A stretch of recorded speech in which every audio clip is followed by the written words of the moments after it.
Oui, je sais, les points sont très courts. Surtout comparé à d'habitude. Mais déjà, je vous avais dit que je voulais essayer de faire moins long et plus dynamique, et surtout, les points précédents, c'était plus un petit bilan pour voir ce qui s'est passé avant et pendant les vacances. Mais ça y est, maintenant qu'on a fait tout ça, il est temps de passer au plat principal, le remaniement. Parce que oui, en ce moment, c'est quand même le sujet brûlant. Et ça a commencé ce lundi 8 janvier avec Elisabeth Borne qui a remis sa démission à Macron, qui, pour une fois, l'a accepté.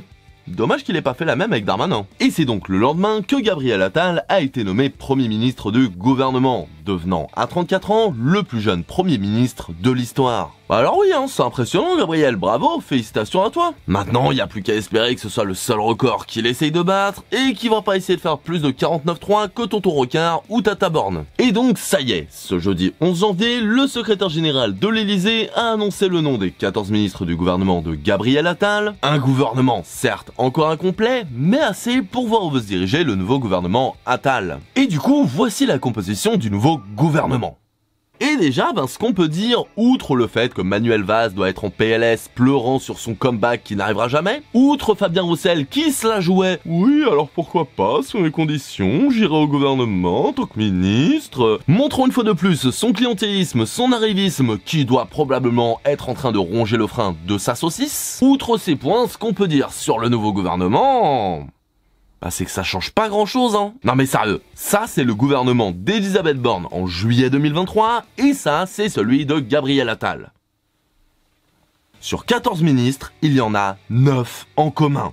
10 si tu comptes Attal. Perso, j'appelle pas ça des énormes changements. Et à ce niveau-là, on voit qu'Hollande et Attal, ils étaient au PS chez Hollande. Le changement, c'est maintenant, mais pas trop quand même, Alors oui, après, on peut voir des bonnes nouvelles, La parité entre les ministres, c'est cool. Un premier ministre gay, c'est sympa. Progressisme, tout ça. Mais comme souvent chez Macron, on le sait, tout ça.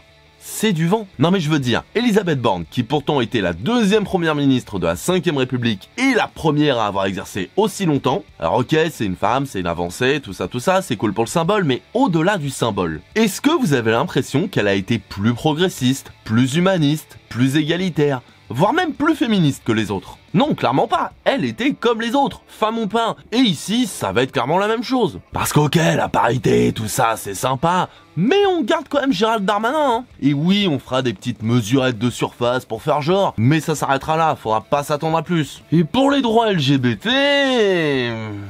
Oulala. Alors désolé pour les potos LGBT, mais si vous pensiez qu'il allait défendre la cause parce que le Premier ministre est gay, j'ai peur que vous soyez déçus. Alors oui, on peut avoir de bonnes surprises, mais quand tu vois que plusieurs ministres sont toujours au gouvernement malgré des propos dans le passé qu'on peut qualifier... Ouais, d'homophobe, ouais, je pense qu'on peut le dire. Alors oui, on peut avoir de bonnes surprises, mais j'y croirais pas trop, perso. Par contre, là où je pense qu'on peut vraiment croire à Attal, c'est quand il nous dit « Je veux de l'action, des résultats. » Bon, perso, quand il dit ça, j'ai l'impression de voir un chiot tourner en rond en essayant d'attraper sa queue, mais au-delà de ça, oui, je pense qu'effectivement, en termes d'action et résultats, on va être servi, ouais. Parce qu'avec le nombre de ministres en procès, mis en examen, diffamation, etc., j'espère bien qu'il y en aura de l'action. Mais au tribunal. Et niveau résultat, de vraies condamnations, genre du ferme, une impossibilité de se représenter à des élections, tout ça... Ce sera pas mal aussi. Rachida Dati est dans des affaires, Dupond-Moretti est dans des affaires, et récentes, je parle pas d'affaires qui datent d'il y a 10 ans, tout ça. Non, Dupond-Moretti, ce sont des affaires ultra récentes. Pour vous dire à quel point, j'en ai parlé dans Tout va très bien il y a même pas quelques mois. Donc leur mettre en ministre de la Justice...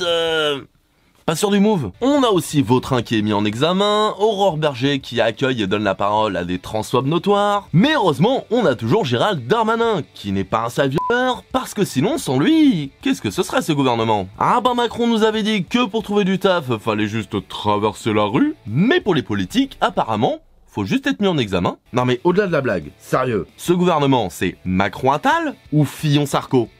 Parce que j'ai un doute là. Alors après, rassurez-vous, oui, ça part très mal, mais Attal a quand même tenu à dire qu'il y aura des sensibilités de droite et de gauche dans son gouvernement. Du coup, je comprends mieux pourquoi il a pas pris Roussel et encore moins Valls. Mais ok Gabi, si tu veux de la sensibilité de droite et de gauche, mais quand je me dis que c'est probablement toi le plus à gauche de ton gouvernement, j'ai des doutes. Ah mais attends, non, pardon, je viens de comprendre, non, ma faute, désolé.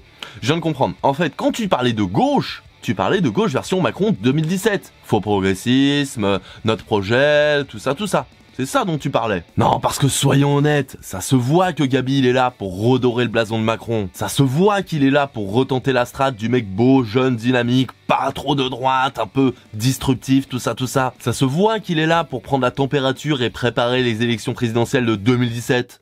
C'est évident. Sauf que, désolé de vous le dire, mais depuis 2017, 10 ans ont passé les gars. Et si à l'époque, effectivement, le côté ni de droite ni de gauche, ça marchait pas mal, et soyons honnêtes, pas que chez les macronistes, hein, même chez Mélenchon, ça marchait bien cette stratégie. Et oui, à l'époque, le côté BG, jeune, disruptif, tout ça de Macron, ça marchait bien, avec un petit peu d'aide des journalistes aussi, on va pas se mentir. Et ben j'espère sincèrement qu'aujourd'hui, le peuple sera moins naïf, apprendra de ses erreurs, et ne tombera pas dans le piège. Non, parce que je vous le dis, hein, avec un tel remaniement à la sauce UMP Sarko, on n'a pas fini la lutte. Et pour toutes les personnes qui disent que quand même, on l'a pas encore vu en Premier ministre Gabriel Attal, faut lui donner le bénéfice du doute, tout ça. Ça se trouve, lui, il va faire le vote de confiance que Borne n'avait pas fait, attends de voir avant de juger. Alors moi, je veux bien attendre de voir avant de juger. Sauf que quand tu vois ce qu'il a fait à l'éducation nationale en moins de 6 mois, tu te dis que pour la France, ah ben ça promet.